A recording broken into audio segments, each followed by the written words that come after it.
Pakinggan nyo guys, pakinggan nyo.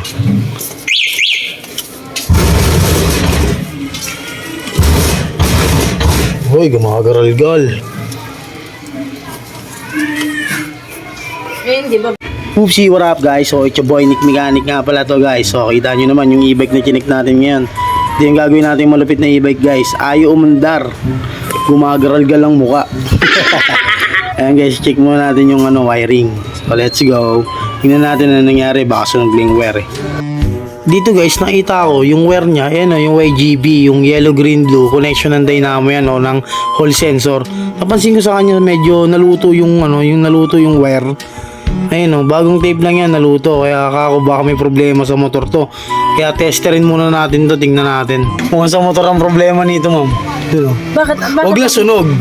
Kasi kung sunog yun, automatic yung magpapalit ka ng bago. Pero kapag hindi naman sunog, yung transistor lang papalitan natin. Yung hall sensor niya lang. Sana lang hindi sunog yung winding. Bakit kung nasunog? Pag nasunog, wala nang ibang choice kundi palitan. Hindi siya kayang Paano nasira yung gano'n? Puwersa. Baka pinersa sobrang bigat. Sabi ko nga eh. O baka naglalaki yung Baka- preno. hindi. O kaya baka pigil ang takbo. Pinipilit pa ipatakbo eh. Naka-handbrake tong kanan eh. Naka-handbrake yung kanan. Yun nga sabi Habang ko, pinapatakbo. Oo, pansinin mo, yun lang yung naka-ano. Yun lang, naka-preno to habang tumatakbo. Baka, Patay. walang alam sa kanila. Sigurado. Kasi alam nila ang handbrake lang kaliwa eh. Yun lang. Ayun nga ma'am, nasa motor. Kapag hindi sunog, hindi ka gagastos ng malaki dito. Pero kapag sunog, gastos ka. Gastos ka ma'am, gastos. Gastos ka dito ma'am. Sana lang hindi, sana lang. Tingnan natin.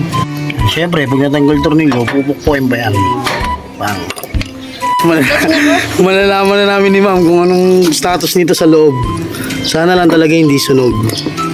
Yun yung papanalangin natin. Kalasin na to, kalasin. Tunog pa lang. May gastos na. Yan.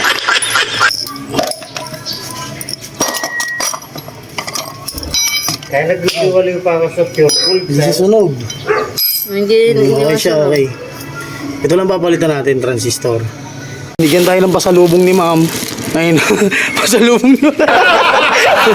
Pasalubong ni ma'am. Sa mga punto na to guys, ayan, papalitan na natin siya ng bagong transistor ngayon. So, ayan yung lumang transistor niya, yan. Yan yung nasira, kaya gumagaral-gal siya. Tapos, ito naman yung ipapalit natin ngayon, ayan. So, okay yung winding niya guys, hindi siya sunog, walang problema. So, hall sensor lang papalitan natin.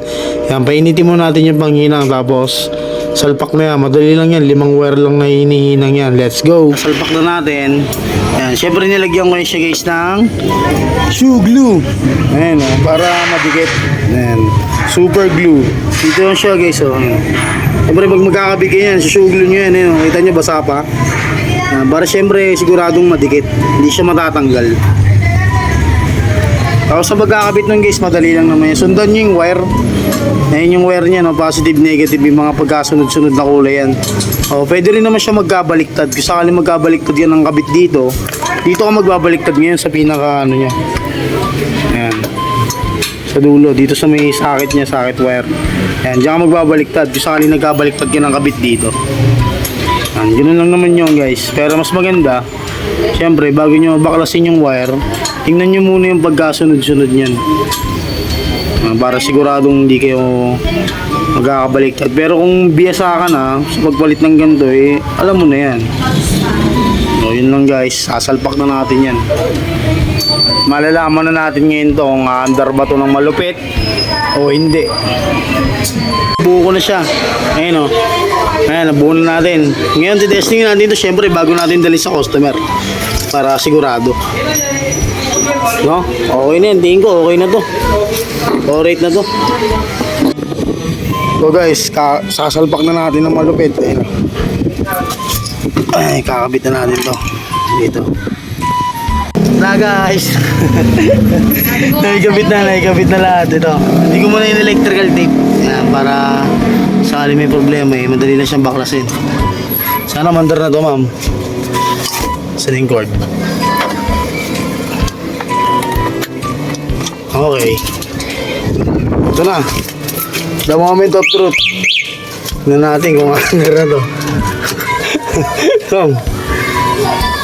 Yun! Yun!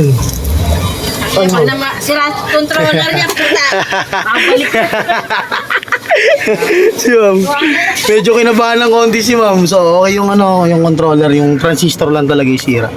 Ayun na guys, naayos ko na yung wire na electrical tip na natin.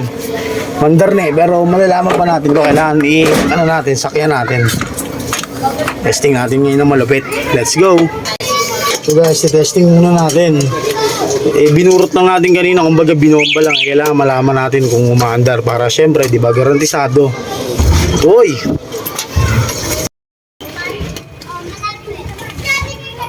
Guys, okay na.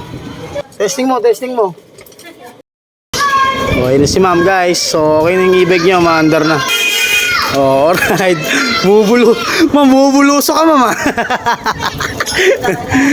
So, yun lang guys. Maraming salamat sa panonood. Yeah, peace out.